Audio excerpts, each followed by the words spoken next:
ចម្រើនពរញាតិញោមប្រុសស្រីគ្រប់រូបទាំងអស់ដែលកំពុងតែទស្សនានៅ DVD នេះ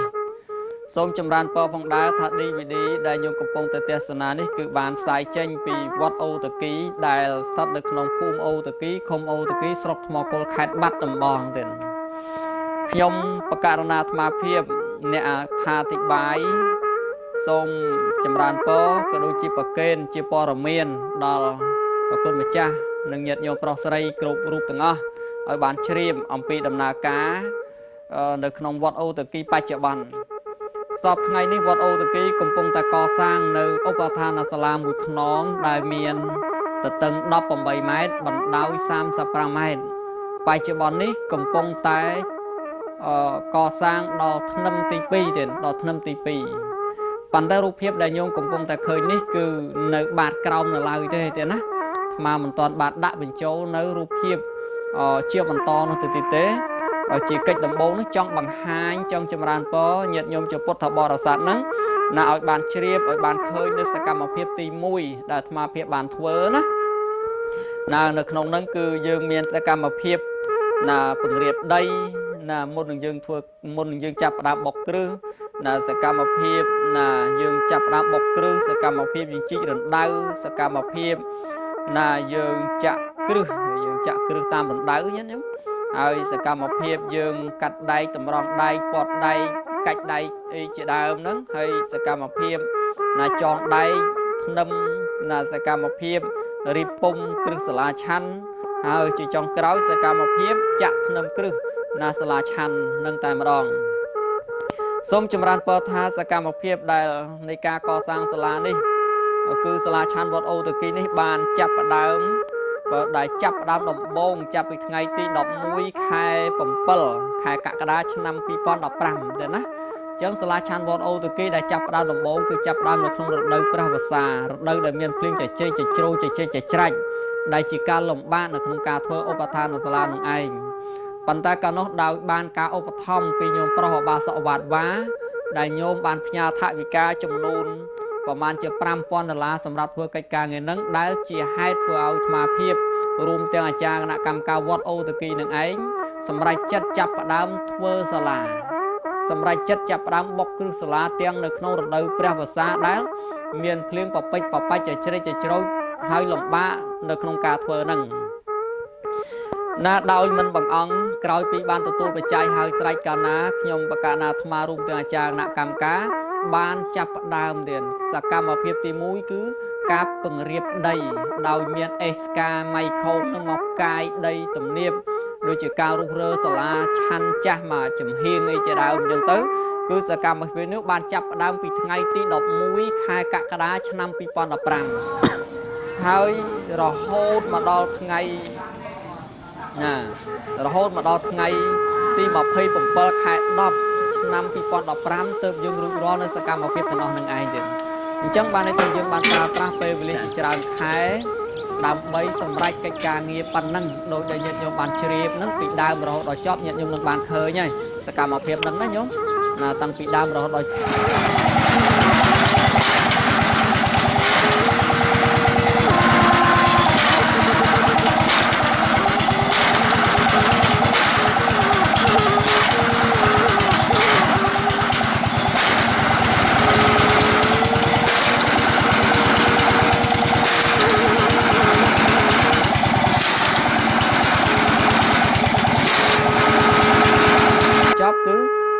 ចាប់ផ្ដើមពីពង្រៀបដីរហូតដល់ការចាក់ធ្នឹមទៅណាដល់ការចាក់ធ្នឹមអញ្ចឹងនៅក្នុងន័យនេះអាត្មាសូមចម្រើនពរ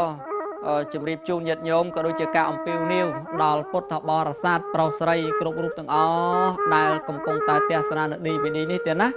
សូមញ៉ាំងសេចក្តីជ្រះថ្លាឲ្យកើតឡើងដើម្បីរួមចំណែកជាមួយអាត្មាភាពដើម្បីកសាងឧបឋានសាលាឆាន់នៅក្នុងវត្តអូតគីដោយបច្ចុប្បន្នវត្តអូតគីនេះស្ថិតនៅទីជនបទគឺស្ថិតនៅក្នុងភូមិអូតគីឃុំអូតគីស្រុកថ្មគោលខេត្តបាត់ដំបងគឺឆ្ងាយពីទីរួមខេត្តឆ្ងាយពីទីប្រជុំជនហើយពុំសូវមានសប្បុរសជនអ្នកមានធនធានច្រើនមកដល់ណាស់ណាហើយរួមដោយអាស្រ័យវត្តអូតគីនេះមានប្រសង់ច្រើនផង ដែលជាកន្លែងសិក្សារៀនសូត្រហើយយើងខ្វះកន្លែងប្រើប្រាស់ដូចជាសាលាឆាននឹងជាដើមរាល់ថ្ងៃនឹងយើងប្រើតែសាលាឆានចាស់ហើយញោមសាលាឆានចាស់តែមែនតើនឹងឯងដែលកសាងរាប់សិបឆ្នាំមកហើយនឹងពិបាកនៅក្នុងការប្រើប្រាស់ណាស់ហើយដូច្នេះហើយបានអាត្មាភាពនឹងរួមជាមួយគណៈគ្រប់គ្រងវត្តទាំងអស់នឹងសម្រេចចិត្តកសាងសាលាឆានថ្មីដែលមានតតឹង18បណ្ដោយ35ម៉ែត្រដោយបានចម្រើនពរខាងដើមអញ្ចឹងណាញោមដែលក្រុងចំណាយប្រមាណជា$200,000ទេណាប៉ុន្តែឥឡូវនេះយើងកំពុងតែចាប់ផ្ដើមកសាងគ្រឹះក្រោមដោយរូបភាពដែលញោមកំពុងតែឃើញនឹងមានរូបភាពជាបន្តសកម្មភាពជាបន្តទៅទេណាហើយសូមចម្រើនពរបញ្ជាក់ជាថ្មីផងដែរថាសកម្មភាពនេះគឺបានចាប់ផ្ដើមនៅថ្ងៃទី11ខែ7ឆ្នាំ2015នឹងរហូតដល់ថ្ងៃទី27ខែ10ឆ្នាំ2015ទៀតអញ្ចឹងសូមអំពាវនាវដល់ញាតិញោមប្រុសស្រីទៀតណាដែលបានទស្សនា DVD នេះហើយសូមចូលរួមចាប់មគ្គចាប់ផលដើម្បីរួមចំណែកកសាងសាលាឆានវត្តអូតាគីដោយសេចក្តីជ្រះថ្លាទាំងតិចតួចស្រួយស្ដាងអីយ៉ាងណាណាហើយឥឡូវនេះគឺកំពុងតែបកោប្រកាសអំពាវនាវណាជីវជាសំងទៀតណាជាសំងជាដៃជាអីជាដើមហ្នឹងទៀតណាសូមបញ្ជាក់ថាស៊ីម៉ង់ក្នុង1តោនណាតម្លៃ$100ណាញោមណាស៊ីម៉ង់ក្នុង1តោនតម្លៃ$100ណាហើយខ្សាច់1ឡានណាតម្លៃ$100ដែរបើឲ្យថ្មទៅថ្ម1ឡាន$240ទេណាអានឹងឡានធំទេណាថ្ម1ឡានតម្លៃវា$240ទេណាហើយសម្រាប់ដែកទៀតបើនិយាយពីដែកវិញក្នុងមួយដើមតម្លៃវា$12នឹងដែកណាញោមដែក16លីទៀតណាសូមបញ្ជាក់ម្ដងទៀតសម្ភារៈដែលយើងកំពុងតែត្រូវការយ៉ាងសកម្មដែលយើងកំពុងតែត្រូវការជាបន្តផងដែរនោះមានដូចជាសំងដូចជាដែកដូចជាថ្មនិងខ្សាច់អីជាដើមអញ្ចឹងណាញោមដើម្បីយើងធ្វើការងារនេះជាបន្តហើយឥឡូវនេះគឺនៅវត្តកំពុងតែខ្វះខាតសម្ភារៈទាំងអស់ហ្នឹងដើម្បីបន្តការងារហ្នឹងសូមបញ្ជាក់ជាថ្មីសម្រាប់សំងក្នុងមួយតោននោះគឺ20ការ៉ុងញោមមួយតោនសំងនោះគឺ20ការ៉ុងទៀតអញ្ចឹងសំងមួយតោនតម្លៃវាណា$100ទៀតណាសំងមួយតោនតម្លៃ$100ខ្សាច់1ឡានតម្លៃ$100ដែរហើយដែកមួយដើមតម្លៃវា$12ដែក16លីណាញោមមួយដើម$12ហើយសម្រាប់ណាថ្មគេហៅថាថ្មអងដឺណាញោម1x2ហ្នឹងក្នុង1ឡានធំមានតម្លៃ$240ទេណាតែអញ្ចឹងសូមញាតិញោមចូលរួមដោយក្តីជ្រះថ្លាចូលរួមអីបាននឹងចូលរួមនឹងទៅបើថាអាចចូលសំង1តោនបានក៏សូមចូល1តោនមកបើសិនជាអាចចូលកន្លះតោនបានក៏សូមចូលរួមកន្លះតោនទៅណាឬបើពុំនោះទេ1បាវក៏បាន2បាវក៏បានទេ1បាវ$5ទេណាអញ្ចឹងសំង1បាវ$5 2បាវ$10ទេយើងចង់ចូល1បាវក៏បានទេខ្សាច់ដូចគ្នាអញ្ចឹងញោមចង់ចូល1គីបក៏បានខ្សាច់1គីប$10ទេណាសាច់1គីប$10 1គីប$10អញ្ចឹងណាញោមណាហើយដល់មក1គីប$12ទេ1គីប$12អញ្ចឹងញាតិញោមអាចចូលរួមបានតែចង់ចូលរួមជាលក្ខណៈគីបក៏បានឬក៏ចង់ចូលរួមជាដជាដុំអីក៏បានទេណាអញ្ចឹងសូមពុទ្ធបរិស័ទប្រុសស្រីគ្រប់រូបទាំងអស់ទេណាសូមមេត្តាចូលរួមដំណើរការនៃការកសាងសាលាឆាននៅក្នុងវត្តអូតាគីដោយសេចក្តីជ្រះថ្លាយល់ណាស់ហើយស្មារតីរំពឹងសង្ឃឹមនិងជឿជាក់ថាញាតិញោមប្រុសស្រីគ្រប់រូបទាំងអស់នឹងរួមចំណែកនៅក្នុងការកសាងសាលាឆានវត្តអូតាគីណាញោមណាហើយដើម្បីបានព័ត៌មានច្បាស់ញាតិញោមអាចមើលនៅក្នុង Facebook អានេះសម្រាប់ញាតិញោមក្នុង Facebook ណាញោមតែមាន Facebook នេះញាតិញោមអាចមើលបានតាមដែលមានអត្តរេសរស្មីអូតាគីទេណាទៅសេជាភាសាអង់គ្លេសទេគឺរស្មីអូតាគីទេអញ្ចឹងញោមចូលទៅគឺឃើញហើយឬបើពុំនោះទេចូល YouTube គឺអូតាគី Temple ទេណាអូតាគី Temple អានឹងញោមវាយអក្សរនឹងចូលទៅក៏ញោមអាចឃើញសកម្មភាពទាំងអស់នឹងបានដែរណាញោមណាអញ្ចឹងសូមចូលរួមទាំងអស់គ្នាឬបើពុំនោះសូមទំនាក់ទំនងតាមរយៈលេខទូរស័ព្ទអាត្មាភាពដោយផ្ទាល់ដែលបច្ចុប្បន្នប្រើលេខ012 75 92 95 012 75 92 95ណាញោមណាអញ្ចឹងសូមចូលរួមទាំងអស់គ្នាទេណាហើយជាចុងក្រោយសូមប្រគេនពរជូនពរផ្ដាច់ជគុណញាតិញោមប្រុសស្រីគ្រប់រូបទាំងអស់ណាសូមបានជួបតែសេចក្តីសុខចម្រើនតរៀងទៅទេណាសូមអនុមោទនា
tu này phong lá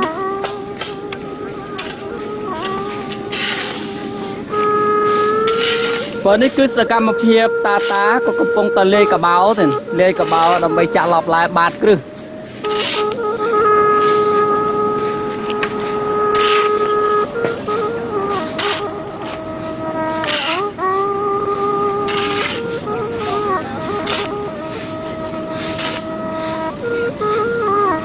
dạ nâng tư ngày sai tôi sai mà sang ngập tiền mà bay cho mà đâu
đôiรูปเพียบได้ញាតិញោមចំពោះតបរិស័ទទាំងឡាយបានឃើញអញ្ចឹងក៏គឺនេះក៏សត្វតែផុកទេ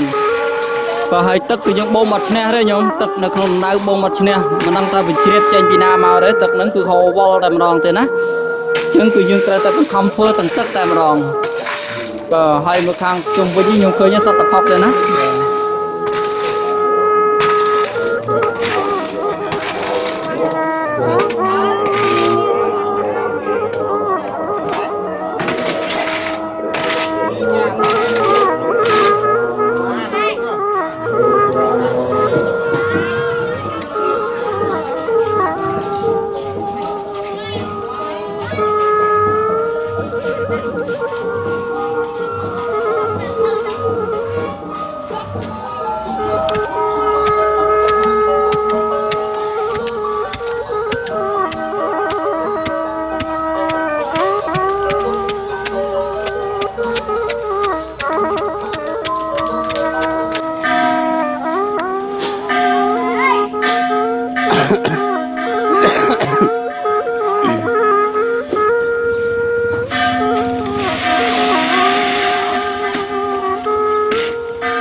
ចាណាក៏ដោយយើងចាក់ទាំងទឹកហ្នឹងឯងយើងអត់ខ្វល់ទេ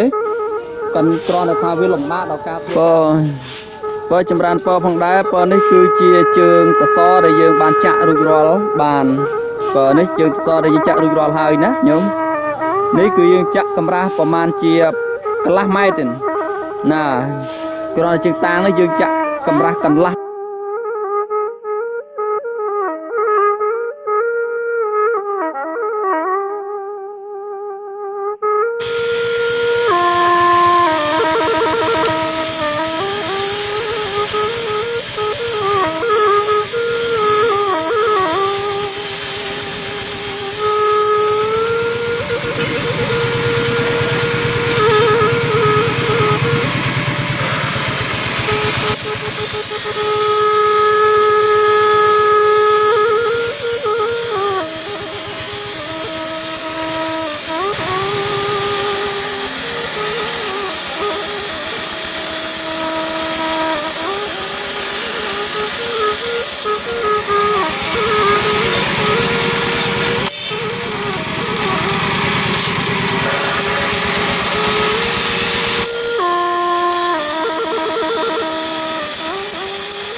ចម្រើនពរញាតិញោមប្រុសស្រីគ្រប់រូបទាំងអស់ដែលកំពុងតែទស្សនានៅ DVD នេះ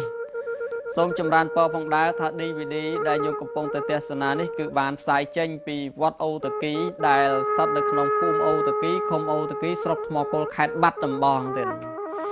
ខ្ញុំបកករណាអាត្មាភាពអ្នកអត្ថាធិប្បាយសូម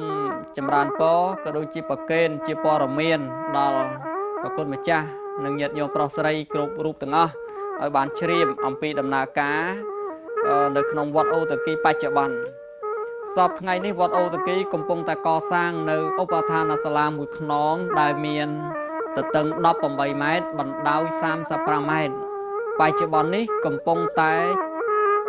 កសាងដល់ធ្នឹមទី2ទៀតដល់ធ្នឹមទី2ប៉ុន្តែរូបភាពដែលញោមកំពុងតែឃើញនេះគឺនៅបាតក្រោមនៅឡើយទេណាមកមិនទាន់បានដាក់បញ្ចូលនៅរូបភាពជាបន្តនោះទៅទៀតទេជាកិច្ចដំបូងនេះចង់បង្ហាញចង់ចម្រើនពរញាតិញោមជាពុទ្ធបរិស័ទហ្នឹងណាឲ្យបានជ្រាបឲ្យបានឃើញនៅសកម្មភាពទី1ដែលអាត្មាភាពបានធ្វើណានៅក្នុងហ្នឹងគឺយើងមានសកម្មភាពណាពង្រៀបដីណាមុននឹងយើងចាប់ផ្ដើមបុកគ្រឹះណាសកម្មភាពណាយើងចាប់ផ្ដើមបុកគ្រឹះសកម្មភាពយើងជីករណ្ដៅសកម្មភាពណាយើងចាក់គ្រឹះតាមរណ្ដៅញ៉ឹងហើយសកម្មភាពយើងកាត់ដែកតម្រង់ដែកពត់ដែកកាច់ដែកអីជាដើមហ្នឹងហើយសកម្មភាពណាចងដែកធ្នឹមណាសកម្មភាពរៀបពុំគ្រឹះសាលាឆាន់ហើយជាចុងក្រោយសកម្មភាពចាក់ធ្នឹមគ្រឹះណាសាលាឆាន់នឹងតែម្ដងសូមចម្រើនពរថាសកម្មភាពដែលនៃការកសាងសាលានេះគឺសាលាឆាន់វត្តអូតាគីនេះបានចាប់ផ្ដើមដែលចាប់ផ្ដើមដំបូងចាប់ពីថ្ងៃទី11ខែ7ខែកក្កដាឆ្នាំ2015ទេណាអញ្ចឹងសាលាឆាន់វត្តអូតាគីដែលចាប់ផ្ដើមដំបូងគឺចាប់ផ្ដើមនៅក្នុងរដូវព្រះវស្សារដូវដែលមានភ្លៀងចជ្រេកចជ្រោយចជ្រេកចច្រាច់ដែលជាការលំបាកនៅក្នុងការធ្វើឧបដ្ឋានសាលានោះឯងប៉ុន្តែកាលនោះដោយបានការឧបត្ថម្ភពីញោមប្រុសអបាសកវត្តវ៉ាដែលញោមបានផ្ញើថវិកាចំនួនប្រមាណជា$5,000សម្រាប់ធ្វើកិច្ចការងារនឹងដែលជាហេតុធ្វើឲ្យអាត្មាភាពរួមទាំងអាចារ្យគណៈកម្មការវត្តអូតាគីនឹងឯងសម្រេចចិត្តចាប់ផ្ដើមធ្វើសាលាសម្រេចចិត្តចាប់ផ្ដើមបុកគ្រឹះសាលាទាំងនៅក្នុងរដូវព្រះវស្សាដែលមានភ្លៀងប៉ពេចប៉បាច់ចជ្រេកចជ្រោយហើយលំបាកនៅក្នុងការធ្វើហ្នឹងណាដោយមិនបង្អង់ក្រោយពីបានទទួលបច្ច័យហើយស្រេចកាលណាខ្ញុំបកណាអាត្មារួមទាំងអាចារ្យគណៈកម្មការបានចាប់ផ្ដើមទៀតសកម្មភាពទី1គឺ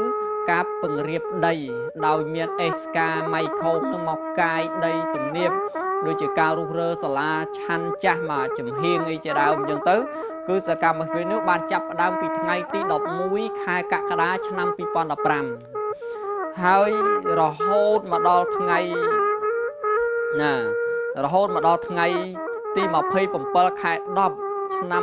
2015ទើបយើងរួចរាល់នៅសកម្មភាពទាំងអស់នឹងឯងទៀតអញ្ចឹងបានន័យថាយើងបានប្រើប្រាស់ពេលវេលាជាច្រើនខែដើម្បីសម្រេចកិច្ចការងារប៉ុណ្ណឹងដោយដែលញាតិញោមបានជ្រាបហ្នឹងពីដើមរហូតដល់ចប់ញាតិញោមនឹងបានឃើញហើយសកម្មភាពហ្នឹងណាញោមណាតាំងពីដើមរហូតដល់ចប់គឺចាប់ផ្ដើមពីពង្រៀបដីរហូតដល់ការចាក់ធ្នឹមទៅណាដល់ការចាក់ធ្នឹមអញ្ចឹងនៅក្នុងន័យនេះអាត្មាសូមចម្រើនពរជម្រាបជូនញាតិញោមក៏ដូចជាការអំពាវនាវដល់ពុទ្ធបរិស័ទប្រុសស្រីគ្រប់រូបទាំងអស់ដែលកំពុងតែទស្សនានៅ DVD នេះទេណាសូមញ៉ាំងសេចក្តីជ្រះថ្លាឲ្យកើតឡើងដើម្បីរួមចំណែកជាមួយអាត្មាភាពដើម្បីកសាងឧបដ្ឋានសាលាឆាន់នៅក្នុងវត្តអូតាគីដោយបច្ចុប្បន្នវត្តអូតាគីនេះស្ថិតនៅទីជនបទទេគឺស្ថិតនៅក្នុងភូមិអូតាគីឃុំអូតាគីស្រុកថ្មគោលខេត្តបាត់ដំបងគឺឆ្ងាយពីទីរួមខេត្តឆ្ងាយពីទីប្រជុំជនហើយពុំសូវមានសប្បុរសជនអ្នកមានធនធានច្រើនមកដល់ណាហើយរួមដោយអាស្រ័យវត្តអូតាគីនេះមានប្រសង់ច្រើនផងដែលជាកន្លែងសិក្សារៀនសូត្រហើយយើងខ្វះកន្លែងប្រើប្រាស់ដូចជាសាលាឆាន់នឹងជាដើមរាល់ថ្ងៃនឹងយើងប្រើតែសាលាឆាន់ចាស់ហើយញោមសាលាឆាន់ចាស់តែមែនតើនឹងឯងដែលកសាងរាប់សិបឆ្នាំមកហើយនឹងពិបាកនៅក្នុងការប្រើប្រាស់ណាស់ហើយដូច្នេះហើយបានអាត្មាភាពនឹងរួមជាមួយគណៈគ្រប់គ្រងវត្តទាំងអស់នឹងសម្រេចចិត្តកសាងសាលាឆាន់ថ្មីដែលមានទទឹង18បណ្ដោយ35ម៉ែត្រដោយបានចម្រើនពរខាងដើមអញ្ចឹងណាញោមដែលក្រុងចំណាយប្រមាណជា$20,000ទេណា ប៉ុន្តែឥឡូវនេះយើងកំពុងតែចាប់ផ្ដើមកសាងគ្រឹះក្រោមដោយរូបភាពដែលញោមកំពុងតែឃើញនឹងមានរូបភាពជាបន្តសកម្មភាពជាបន្តទៅទេណា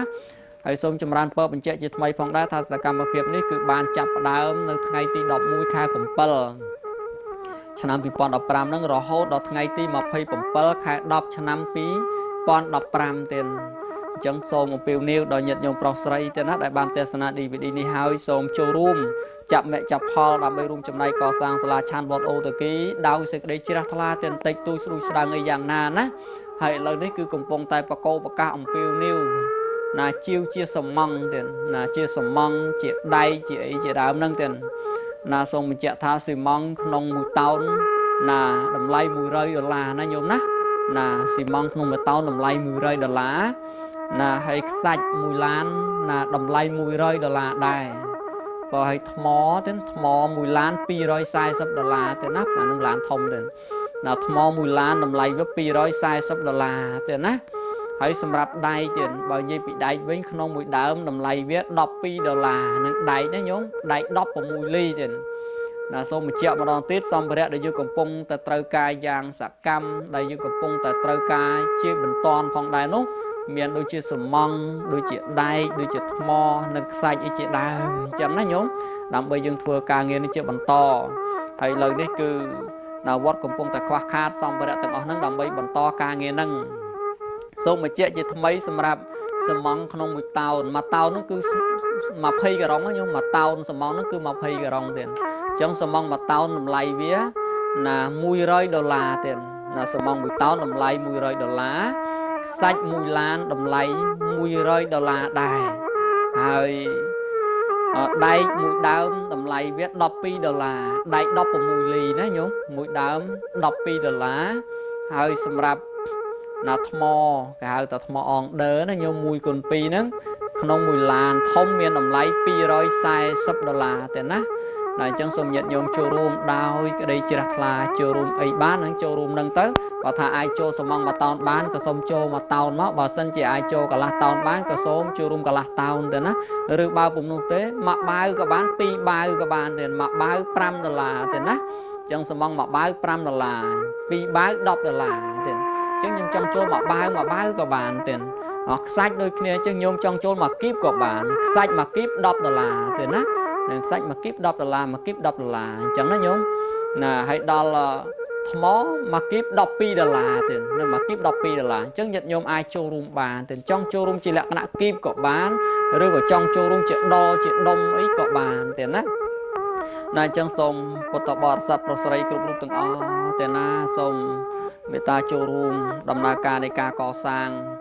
សាលាឆាន់នៅក្នុងវត្តអូតាគីដោយសេចក្តីជ្រះថ្លាញោមណាហើយថ្មរំពឹងសង្ឃឹមនឹងជឿជាក់ថាញាតិញោមប្រុសស្រីគ្រប់រូបទាំងអស់នឹងរួមចំណែកនៅក្នុងការកសាងសាលាឆាន់វត្តអូតាគីណាញោមណាហើយដើម្បីបានព័ត៌មានច្បាស់ញាតិញោមអាចមើលនៅក្នុង Facebook អានឹងសម្រាប់ញាតិញោមមាន Facebook ណាញោមដែលមាន Facebook នឹងញាតិញោមអាចមើលបានតាម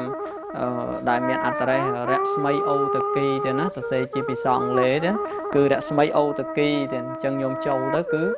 ឃើញហើយឬបើពុំនោះទេចូល YouTube គឺអូតាគី Temple ទេណាអូតាគី Temple អានឹងញោមវាយអក្សរនឹងចូលទៅក៏ញោមអាចឃើញសកម្មភាពទាំងអស់នឹងបានដែរណាញោមណាអញ្ចឹងសូមចូលរួមទាំងអស់គ្នាឬបើពុំនោះសូមទំនាក់ទំនងតាមរយៈលេខទូរស័ព្ទអាត្មាភាពដោយផ្ទាល់ដែលបច្ចុប្បន្នប្រើលេខ012 75 92 95 012 75 92 95ណាញោមណាអញ្ចឹងសូមចូលរួមទាំងអស់គ្នាទេណាហើយជាចុងក្រោយសូមប្រគេនពរជូនពរផ្ដាច់ជាគុណញាតិញោមប្រុសស្រីគ្រប់រូបទាំងអស់ណាសូមបានជួបតែសេចក្តីសុខចម្រើនតរៀងទៅទេណាសូមអនុមោទនា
សូមចម្រើនពរបញ្ជាក់ជាថ្មីផងដែរថាសកម្មភាពនេះគឺបានចាប់ផ្ដើមនៅថ្ងៃទី11ខែ7ឆ្នាំ2015នឹងរហូតដល់ថ្ងៃទី27ខែ10ឆ្នាំ2015ទៀតអញ្ចឹងសូមអំពាវនាវដល់ញាតិញោមប្រុសស្រីទៀតណាដែលបានទស្សនា DVD នេះហើយសូមចូលរួមចាប់មគ្គចាប់ផលដើម្បីរួមចំណែកកសាងសាលាឆាន់វត្តអូតាគីដោយសេចក្តីជ្រះថ្លាទាំងតិចទូស្រួយស្ដាងអីយ៉ាងណាណាហើយឥឡូវនេះគឺកំពុងតែបកោប្រកាសអំពាវនាវណាជាវជាសំងទៀតណាជាសំងជាដៃជាអីជាដើមហ្នឹងទៀតណាសូមបញ្ជាក់ថាស៊ីម៉ងក្នុង1តោនណាតម្លៃ$100ណាញោមណាស៊ីម៉ងក្នុង1តោនតម្លៃ$100ណាហើយខ្សាច់1ឡានណាតម្លៃ$100ដែរបើឲ្យថ្មទៅថ្ម1ឡាន$240ទេណាអានឹងឡានធំទេណាថ្ម1ឡានតម្លៃវា$240ទេណាហើយសម្រាប់ដែកទៀតបើនិយាយពីដែកវិញក្នុងមួយដើមតម្លៃវា$12នឹងដែកណាញោមដែក16លីទៀតណាសូមបញ្ជាក់ម្ដងទៀតសម្ភារៈដែលយើងកំពុងតែត្រូវការយ៉ាងសកម្មដែលយើងកំពុងតែត្រូវការជាបន្តផងដែរនោះមានដូចជាសំងដូចជាដែកដូចជាថ្មនិងខ្សាច់អីជាដើមអញ្ចឹងណាញោមដើម្បីយើងធ្វើការងារនេះជាបន្តហើយឥឡូវនេះគឺណាវត្តកំពុងតែខ្វះខាតសម្ភារៈទាំងអស់ហ្នឹងដើម្បីបន្តការងារហ្នឹងសូមបញ្ជាក់ជាថ្មីសម្រាប់សំងក្នុងមួយតោនហ្នឹងគឺ20ការ៉ុងណាញោមមួយតោនសំងហ្នឹងគឺ20ការ៉ុងទៀតអញ្ចឹងសំងមួយតោនតម្លៃវាណា$100ទៀតណាសំងមួយតោនតម្លៃ$100ខ្សាច់1ឡានតម្លៃ$100ដែរហើយដែកមួយដើមតម្លៃវា$12ដែក16លីណាញោមមួយដើម$12ហើយសម្រាប់ណាថ្មគេហៅថាថ្មអងដឺណាញោម1x2ហ្នឹងក្នុង1ឡានធំមានតម្លៃ$240ទេណា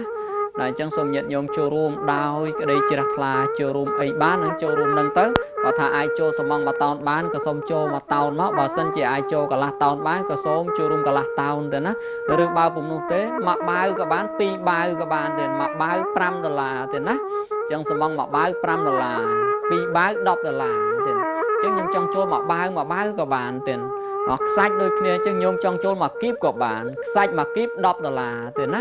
នឹងខ្សាច់មួយគីប$10មួយគីប$10អញ្ចឹងណាញោមណាហើយដល់ថ្មមួយគីប$12ទៀតនៅមួយគីប$12អញ្ចឹងញាតិញោមអាចចូលរួមបានតែចង់ចូលរួមជាលក្ខណៈគីបក៏បានឬក៏ចង់ចូលរួមជាដលជាដុំអីក៏បានទេណាអញ្ចឹងសូមពុទ្ធបរិស័ទប្រុសស្រីគ្រប់រូបទាំងអស់ទេណាសូម